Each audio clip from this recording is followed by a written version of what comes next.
الرحمن الرحيم الحمد لله رب العالمين وصلى الله على محمد وآله الطاهرين ولا تدع مع الله إلها آخر لا إله إلا هو كل شيء هالك إلا وجهه.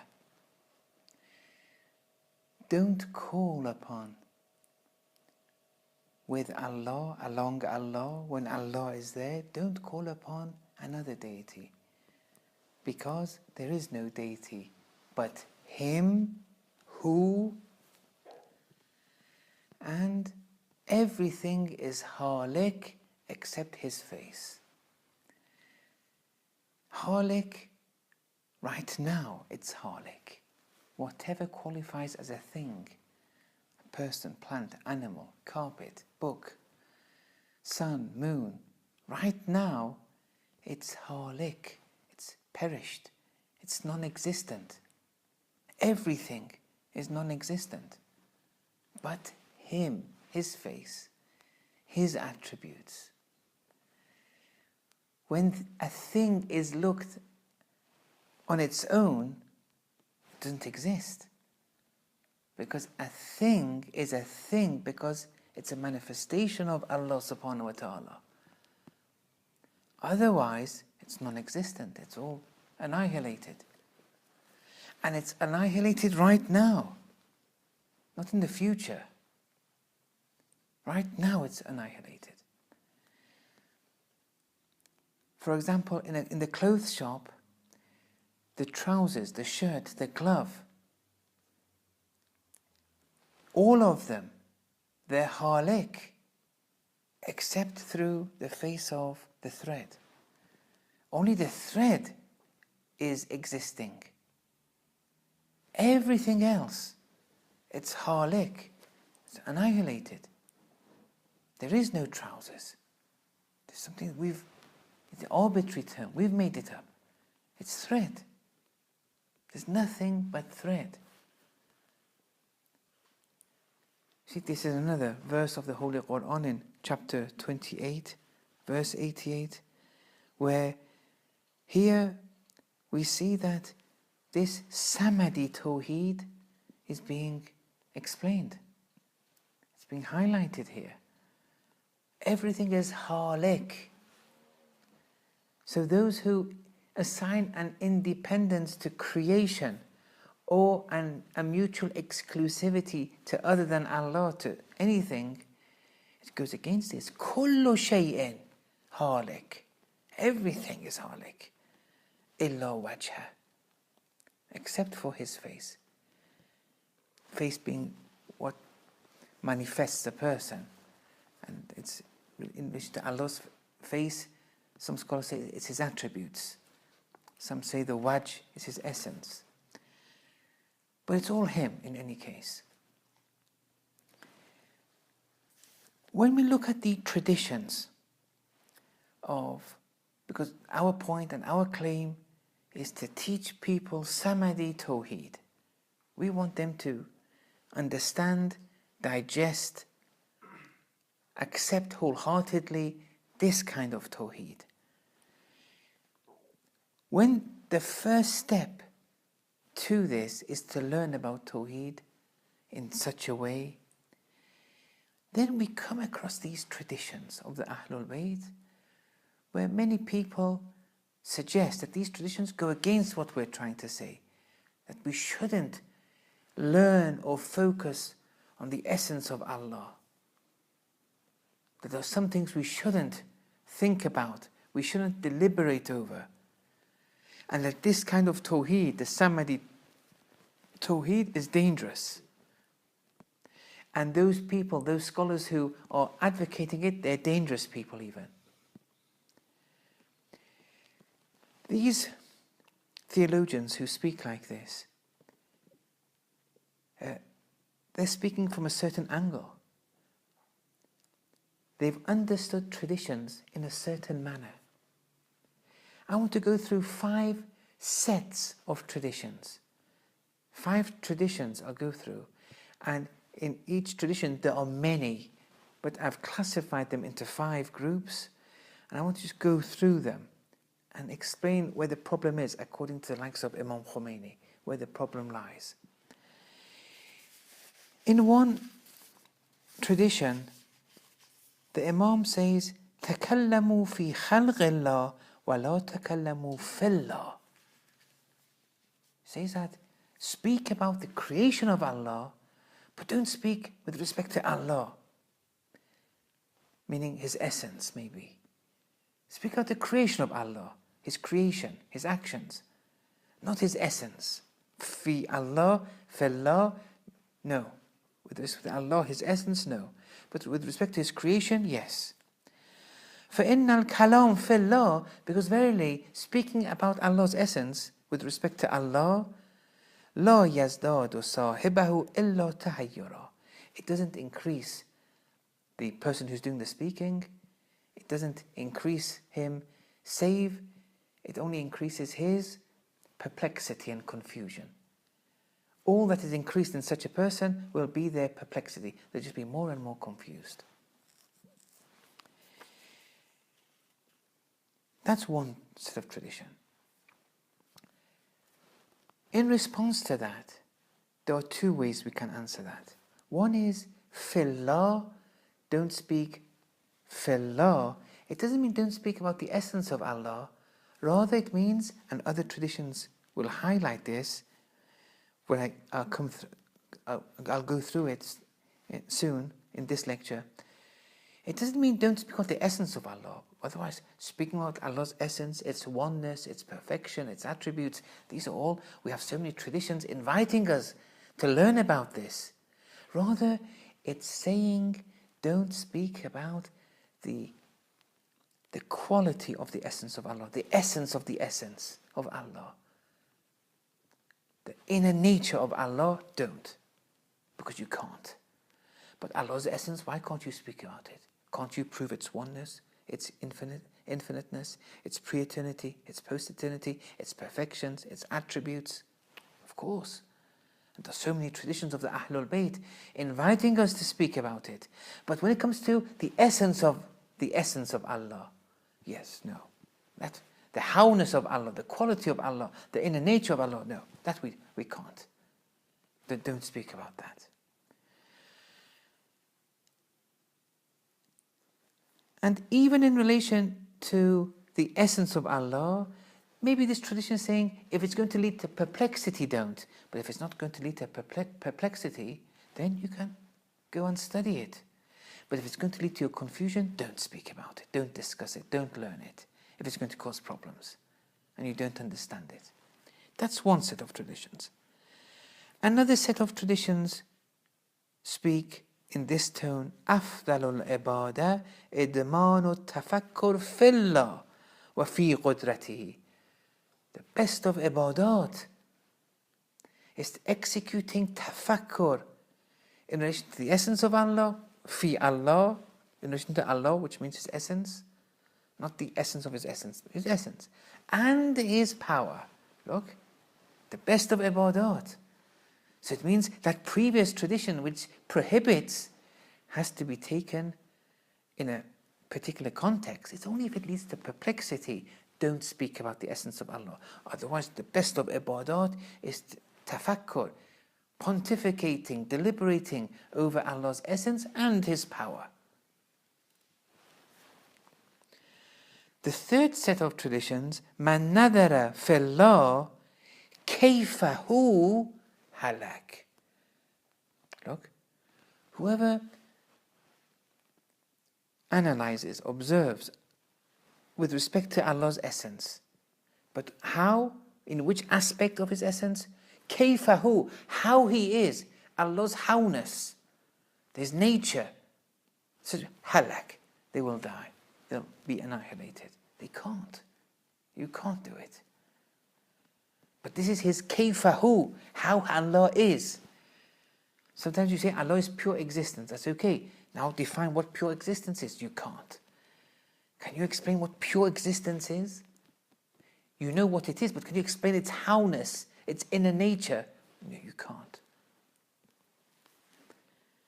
So it's not the essence of Allah that you can't discuss. It's that howness of Allah, its nature, His quality, that essence of His essence. That you can't. But don't say the Samadi Tawhid, just forget it all. It's all dangerous, it's all bad, we have tradition against it. No, the traditions are going against a certain kind of studying or learning which is prohibited, and we shouldn't go too much into that. تفكروا في خلق الله لا في الله.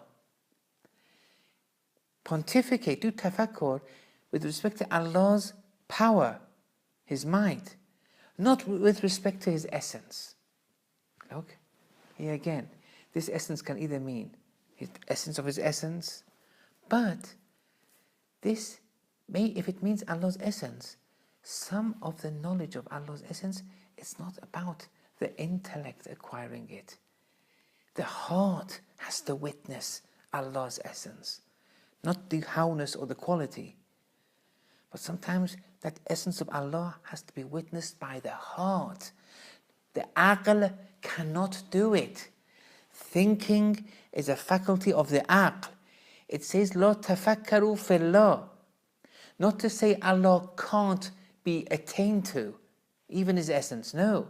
It's saying Allah's essence is outside the jurisdiction of aql. La tafakkaru fillah. But in relation to Allah's creation, tafakkaru, pontificate. Look at Allah's creation. That's a function of the aql. The aql can't do that. But when it comes to Allah's essence, the heart is the key guide here. The aql can only go so far. But the heart, yes, it can go far. And can witness. The heart can see Allah.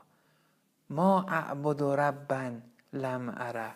Amir al-Mu'minin says, I've never worshipped a Lord that I don't see. But it's seeing of the heart. The essence of Allah, Amir al-Mu'minin has seen. But with the heart, not with the aql, not with the brain. And so, La tafakkaru fillah doesn't mean it's unattainable, like some scholars say. It means it's La tafakkaru, because it's outside the jurisdiction of tafakkur. And the final set is a tradition that reads, Inna Allah Azza wa Jal alima, Allah knew, that annahu yakunu fi akhir al-zaman aqwamun. He knew that at the end of time, there's going to be a people. These people are muta'ammiquna, people who deliberate in depth. They deliberate in detail, the essence of things. فَأَنزَلَ اللَّهُ تَعَالَى. Therefore, since Allah knew these people would exist at the end of time, Allah revealed certain verses of the Quran for these people. فَأَنزَلَ اللَّهُ تَعَالَى. Allah revealed قُلْ هُوَ اللَّهُ أَحَدٌ, chapter 112. قُلْ هُوَ اللَّهُ أَحَدٌ. قُلْ who. Look, قُلْ who. That who is that pure existence. Say Him, it's all Him. Okay, it's a batini name. What's its exoteric name? قُلْ who. Allah. That's the exoteric name of this esoteric name of who. Who? Allah. Then Allahu, then Ahad is one. This oneness though is not a numerical one where there's a 2, 3, 4. That's Wahid. Allah is this one, Ahad, because there is no two. It's all manifestation of Him. It's one. And therefore it has to be infinite if it's one. Allahu Samad. Allah is Samad. Samad means Huwa al-awwal wal-akhir wal-dhahir wal-batin. There's no place that is empty of Allah. There's no place that is existence free. You can't find it. And no thing is Allah less. No thing is existence less. You can't find non-existence. Allahu Samad. Lam Yalid. He doesn't give birth. When a mother gives birth, the child becomes independent from their mother. It's now two entities. Lam Yalid. With Allah, no. Wa Lam Yulad. Allah wasn't given birth either. When something is given birth to, it means it's a part of a greater picture. No. Allah is not a part of a greater thing. وَلَمْ يَكُنْ لَهُ كُفُوًا أَحَدٌ. And Allah has no like. Because when He is pure existence, and it's one, infinite, has no beginning, has no end, there is nothing even to compare it to Allah. It's all Him. Now there are even deeper meanings to this surah, this chapter of the Holy Quran. Allah knew there would be people of depth who would think with depth towards the end of time. He brought this verse. وَالْآيَاتِ مِنْ سُورَةِ الْحَدِيدِ إِلَى قَوْلِهِ وَهُوَ عَلِيمٌ بِذَاتِ الصُّدُورِ. In chapter Hadid, which is either chapter 57 or maybe 59, there's certain chapters of it from the beginning to this particular verse. This also, this huwa al-awwalu wal-akhiru wal-dahiru wal-batin is part of these verses. Huwa ma'akum aynama kuntum is part of these verses. Allah is with you wherever you are. Whatever you are, whoever you are, Allah is with you. This withness is a particular withness where everything is dependent on Him. Everything subsists through Him. Like you see, trousers is accompanied with thread. The shirt is accompanied with thread. The gloves is accompanied, the hat is accompanied with thread. It's with thread. And so, this is another verse which highlights the importance of Tawhid. Unfortunately, sometimes we hear some people make these statements, such as Mullah Faiz Kashani was against this Tawhid, the Samadi Tawhid.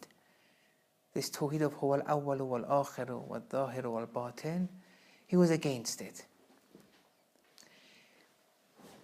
And the problem is that some scholars read a book by the likes of Faiz Kashani, and they think now they understand everything there is about Faiz Kashani.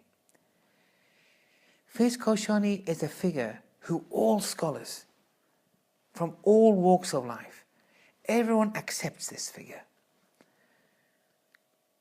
Like Allama Majlisi, for example, Sayyid ibn Tawbus, Sheikh Bahoy. These are figures who all scholars, whether they're pro-Irfan, against Irfan, you see that with these figures, everyone admires these figures. There's no controversy associated with them. Everyone respects them. Faiz Kashani started writing from an early age and wrote to his advanced years. To the very end, he would write. Only a person, a scholar, who reads all his works can come and say that Faiz Kashani is against the Tawhid of the likes of Ibn Arabi, for example. Only such a scholar can do that. But if you read one book and you don't know when he wrote that book, it may have been in the earlier years, then you make a statement like that and you contaminate people's minds like that. That's irresponsible. I just wanted to quote, yes, maybe in his earlier writings he's written things which would suggest that he's not pro that Samadi Tawheed. But in his later writings, he certainly did approve of it at the end. Some Urafa, though, from the very beginning, because they got their knowledge through divine inspiration, you see a very good consistency in all their works, such as Ibn Arabi. Some, though, no, they worked gradually towards that peak. Faiz Kashani is from the second group. One of his later and advanced years that he wrote was his Diwan, his poems that he wrote. And there, in one of his poems, he says that the people of unity in their hearts, the people of unity in this world, in their hearts, they don't see but one. Whatever they see, it's Him. فَأَيْنَمَا تُوَلُّوا فَثَمَّ وَجْهُ اللَّهِ. Whichever way you turn, there is the face of Allah. In the clothes shop, wherever you turn, there is thread there. Now, either you're blind or you're not blind, but you're seeing the thread, but you're not aware that you're seeing it, because the trousers has veiled you, this arbitrary term, trousers. Whichever way you turn in the shop, there is the face of thread. فَأَيْنَمَا تُوَلُّوا فَثَمَّ وَجْهُ اللَّهِ. Wherever you turn in this world, the sun, you see the sun, you see the moon, it's pure existence. But you're not aware of Him. You're not aware of Him. You see the sun and you get drowned in it. The moon, people, plants, animals. Look. He says, the people of unity in this world, they see but one in their hearts. And then the next line, he who with their aql, with their intellect, make two things one is a mushrik. I.e., even if one, this concept of oneness, even if one accepts it academically, one still sees one's own aql. I have an aql and I've come to X conclusion, which is the oneness of everything, the oneness of Allah. Even that, one is still a mushrik, because one still sees oneself as separate from that conclusion. One sees one's aql. Look. And maybe he himself was like that in the beginning. He had that concealed shirk. But look, at the end, he came to this conclusion in his writings. The point is, don't make hasty judgments by just reading one book. Leave it to the specialists. Imam Khomeini would always say, those who are against the concept of wahdatul wujud, it's because they haven't studied the books and they haven't done it with the right teachers. That's why. Okay.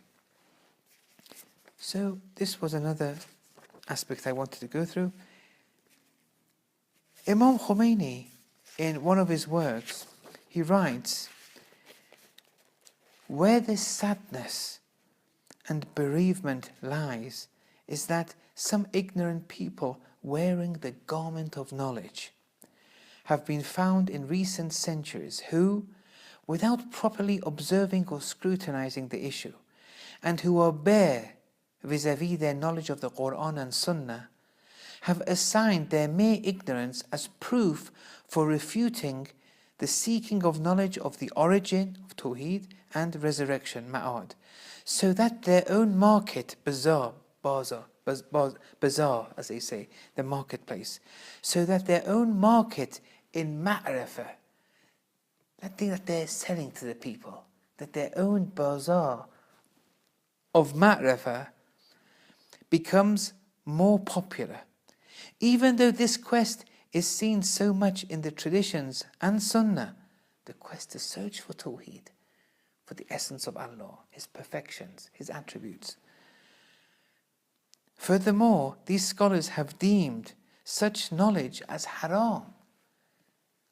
Such aspects of learning Samadi Tawheed by scholars such as Ibn Arabi and the likes, scholars who Imam Khomeini, Ayatollah Hasan Zadeh Amuri, Allama Tabatabai, all the great scholars have admired and spoken highly of.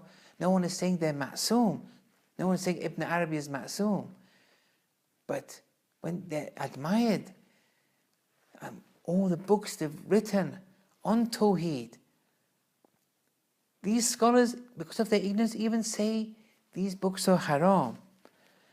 Such knowledge is deemed as haram, and have uttered slander and bad language to the scholars of such sciences, and have diverted the people's hearts from such sciences, leading to inner bedlam and discord amongst Muslims. Because at the end of the day, you see Muslims going against one another. Oh, you believe in that Tawheed? You're a kafir. You believe in that Tawheed? Well, Ibn Arabi was a kafir. And that kind of negative ambience which is created. Why? Because they wanted their market in Ma'rifah, to have a monopoly amongst the people. And when they are asked, all this takfir, all this tafsiq, what is it for? Why are you calling people kafir? Why are you calling people corrupt? What is it for? These scholars bring you the tradition of la tafakkaru fillah. Don't deliberate upon the essence of Allah. When you tell them, this is what they say. This poor ignorant person is in error and ignorance for two reasons. They think the philosophers deliberate on the essence of Allah when we have said time and again that the depths and inner nature of the essence of Allah is prohibited and unattainable. And this has been proved by the scholars.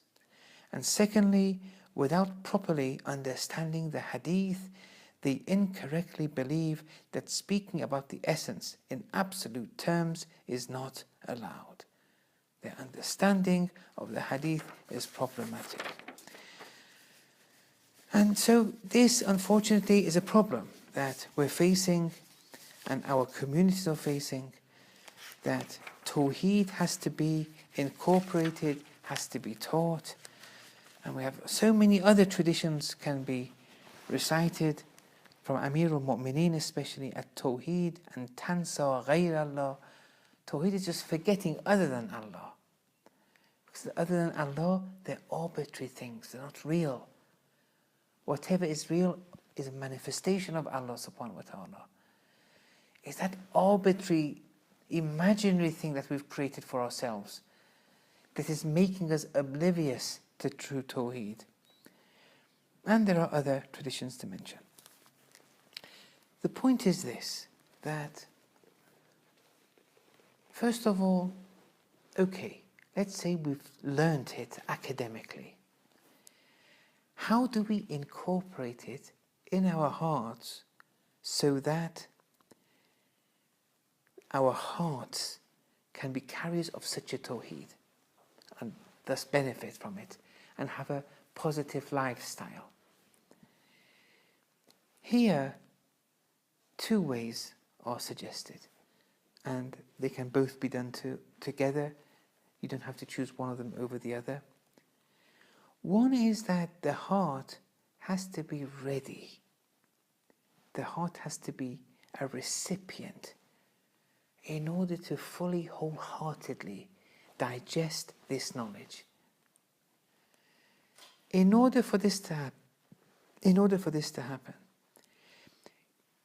for example, an example some scholars have given is like, why are some people scared of sleeping with a corpse alone at night in a single room? Why are they scared? Why they didn't do it? They know the person's dead academically, but still inside they're scared for whatever reason. But the person who day in and day out buries and digs graves and buries them and deals with the dead continuously, recalls the dead because of their job, they're ready to sleep with a room full of corpses. Because this has entered their hearts, this academic point has entered their hearts. They know, their heart knows that they face no threat with all these corpses and they have no fear. It's that kind of entrance to our hearts we want in relation to the huwa al-awwalu wal-akhiru wal-dhahiru wal-batin kind of Tawheed. So the first way is recalling Allah in this way. During the day, 10 minutes a day to start off with. And then every week a bit more and a bit more. This should be your dhikr, your invocation. هو الأول والآخر والظاهر والباطن هو الأول والآخر والظاهر والباطن كل يوم هو في شأن. This is your dhikr. And you keep on reciting it based on that academic knowledge that you have. So, without that academic knowledge to start off with, just saying the words, there's no magic in Islam. But with the analogies we've given, with the different academic points that have been mentioned, although there's much more, but one can go through the lectures online. But based on those academic points, now you invoke you invoke Allah with full knowledge of those points. And you keep on recalling, until it becomes second nature. That's one thing. A second way is that the heart has to be a recipient. For it to enter the heart with ease, the heart has to be ready. And the way the heart can be ready to accept such knowledge is by incorporating the noble ethical traits. A heart that fully incorporates the noble ethical traits is a ready heart. This can be seen in many traditions, and then the Holy Messenger said, I've come to complete the noble ethical traits. I've come to complete them. And the Tawhid of Islam is more than the Tawhid of preceding religions. You look at Tawhid that Islam has given. Look at the Tawhid in Christianity and Judaism. If rationality as your guide, you can't compare the two. They're incomparable. Look how the Quran defines Allah. Look how the Bible defines Allah. Even the original Bible, there's a difference in degree though. And any man-made religion after Islam which came, look at their Tawheed and you see that nothing is added to that which Islam has given us Tawheed. And that's an important point. If you prove that a religion has come after Islam and it has an aspect of Tawhid that Islam has not covered, you have the right to accept that religion if you find it, but you won't find it. Islam has given pure Tawheed in its entirety. The Quran, its text, Nahjul Balagha, Sahifa as-Sajjadiyya. And that's why we have many man-made religions that came after the seal of prophethood. They came and they claimed to be a divine religion. And they've spoken about Tawheed. They claim to be monotheist religions, but they've added nothing. This is something everyone can do. Look at their Tawheed, look at Islam's, compare the two. Who is the guide? Your own rationality can differentiate. You see? Why would a religion come after Islam when it has nothing to add? When the basis of Islam is Tawheed. The noble ethical traits, the more that is incorporated within, the more you can digest Tawheed. And the more Tawheed that is digested, when you do Salat, fasting, Hajj, Zakat, Khums, and so on and so forth, you see that you're now harvesting Tawheed within, and you see Allah subhanahu wa ta'ala. Not with the physical eye. You see the metaphysical realities of Allah subhanahu wa ta'ala. You're not limited to the physical manifestations that are open for everyone. تبارك الذي بيده الملك. It's in chapter 67, I don't know it off by heart. But blessed is He, Allah, in whose hands is the mulk, the physical realm of existence. But when it comes to the malakut, the metaphysical manifestations of Allah, not only the physical, not the physical, the malakut, the metaphysical manifestations of Allah, it doesn't use a Jamali name. It doesn't say Tabarak. It says Subhanallah alladhi biyadihi malakutu kulli shay, if I'm not mistaken. Or Subhanalladhi biyadihi malakutu kulli shay. It's towards the end of chapter 36, Surah Yasin. Subhan is one of Allah's Jalali attributes. Attributes which bar you, has an authority over you. There's no ease. With Allah's love and compassion and Jamali attributes, whether you're Muslim or non-Muslim, the mulk is for you. You can all see it. But the malakut, Allah's Jalal, is predominating. No one has access. You have to gain that access. The noble ethical traits is the key. Now how can you evaluate yourself? to see how much of this true tawhid has now entered the heart. Not an academic evaluation. How can you evaluate how much of this tawhid has entered your heart? Because you want to carry out the noble ethical traits, you want to do the adhkar continuously throughout the day. The aim is that these two allow you to digest it in your heart, this tawhid. But how can you evaluate yourself? Do muhasabah, that this tawhid, I'm successful to some degree at least. I'm better than last week, last month, last year. Here it's through the burdens. Burdens help you evaluate your tawhid. In one tradition, we have that the Shia, the followers of Amir al-Mu'mineen, a sign that one is a Shia of Amir al-Mu'mineen is that the rate that they face burdens is like the rate of a rolling stone down a hill. It gathers more and more speed, pace.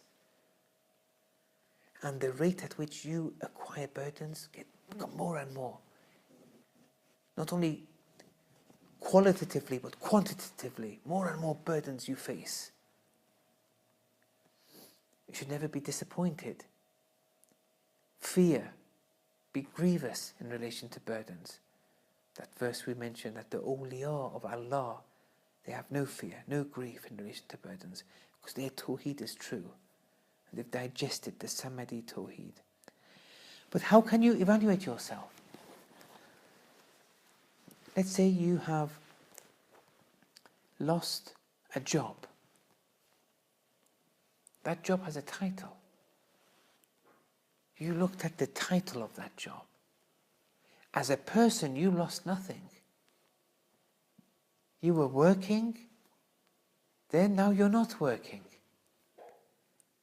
Why do you become disappointed if you lose a job, or fail an exam, or someone steals your property? Because you thought that property was yours, that title was yours, that certificate was yours. You become disappointed because you feel you've lost something. Why do you feel you have lost something that made you disappointed and saddened and grievous and sometimes fear? Because you don't have huwa al-awwal wal-akhir wal-dhahir wal-batin in your heart. You haven't digested this, that it's all His. Nothing is yours. Nothing was yours. The only thing which is yours is that which is incorporated in your heart.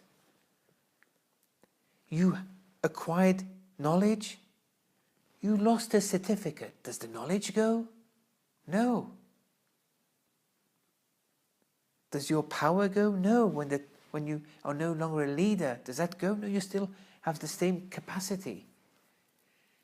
Someone has stolen your property. Have you gone? Have they stolen anything of you?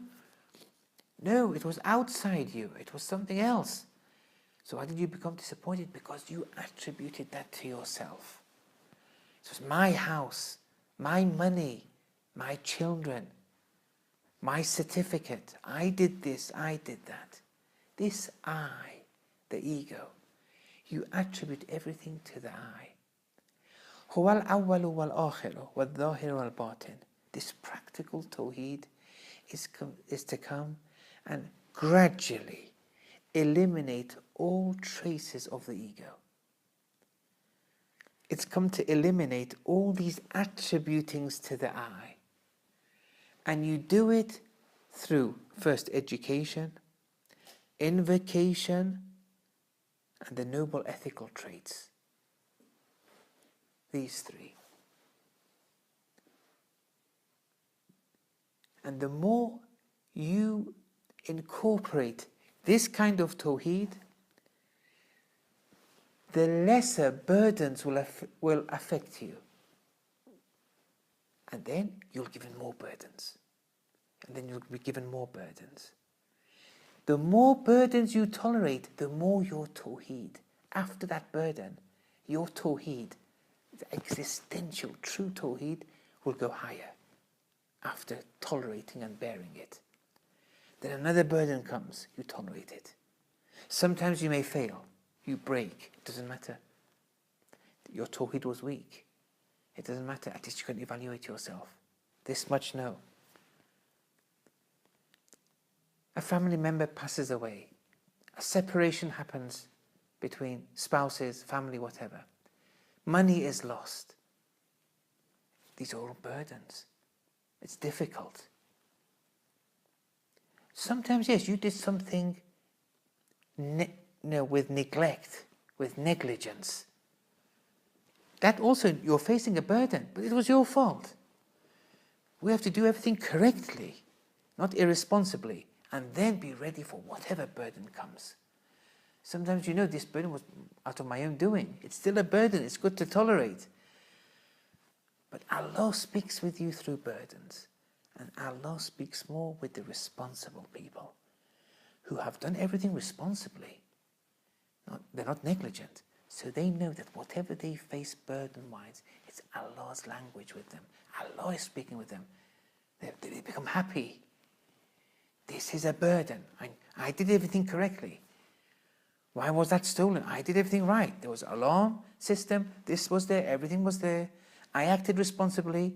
Now I lost this. Or my child passed away. Or my husband separated from me. Or this happened, that happened. Why? I didn't deserve that. This is the burden. Now tolerate it. The more huwa al-awwal wal-akhir wal-dhahir wal-batin is filled within you, the easier you can tolerate all this. And that's a true lifestyle that one leads. All the depression and problems that people live in this current lifestyle, it all stems from a deficiency of this tawhid.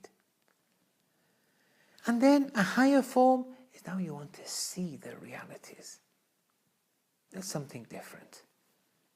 Tawhid is of degrees. You have to grow through it. Even seeing tawhid has degrees. But we for now want the heart to experience this huwa al-awwalu wal-akhiru wal-dhahiru wal-batin. And there are certain appetites within the Islam that the Sharia focuses on. Like how to eat, how to sleep. Sexual appetites. These things are all the do's and don'ts exist, all of them in the Sharia. But the underlying rationale underlying them is to get you ready to absorb this tawhid. It wants to get you ready. That's the basis to the Sharia. It's the basis to haqiqah, the true tawhid. Inshallah, we'll speak about those appetites in the next two sessions. Wa sallallahu ala Muhammad wa ala tahirin.